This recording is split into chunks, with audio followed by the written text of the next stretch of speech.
I'm Master April Holly at American Tiger Martial Arts and Fitness, and I'm going to give you a little tutorial about how to tie a belt. A lot of times you get the new belts, they're stiff, whether they're a white belt, orange belt, black belt, they have a stiffness to them, and they'll get easier as you go along.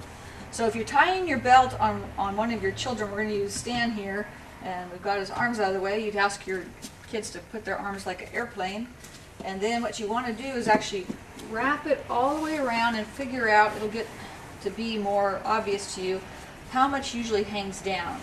And then you're going to go around a second time so it's right on top of the first one. And when we get over here, what you want to do is, then I'd always kind of adjust it to see if the two lengths are pretty close to the same length, the two sides of the belt.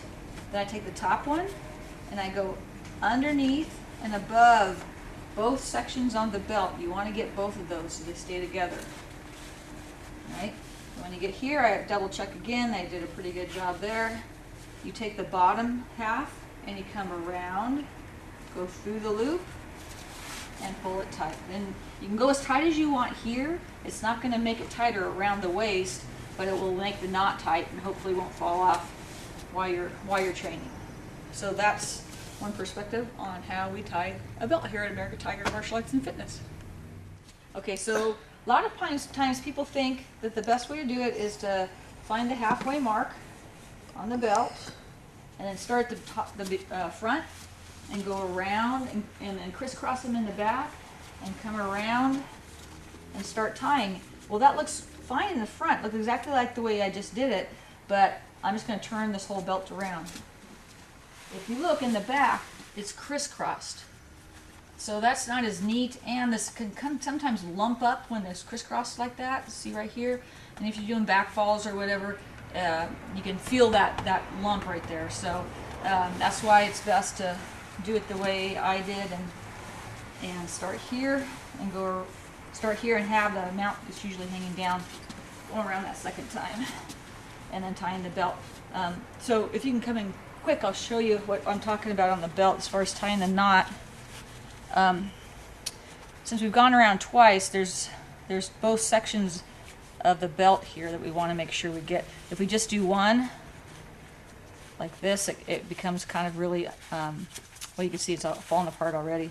So you want to just make sure when you go all the way right in where the gi top is there, the uniform top, and when you get here, you pull it. I just brought the bottom part around and back through and pull it nice and tight. Sometimes people will have it twisted, so then it looks like this sometimes, so you have to just twist it around to make sure it's laying down that way. Okay, so you have to tie your own belt eventually, so I'm going to use Stan here. So what you do is you put it against your waist, and you bring it around, and you kind of grab it with your thumb, so that when you bring it around a second time, you don't lose it. Once you got it there, though, you can kind of let go. When you get here, what you want to do is you'll make sure it's even. I can't really tell because I'm behind Stan. But then from here, you bring it really close to your body and bring it up, and you tie the knot just like it did on the front on view, like that. So that's how it should look when you're tying your own belt.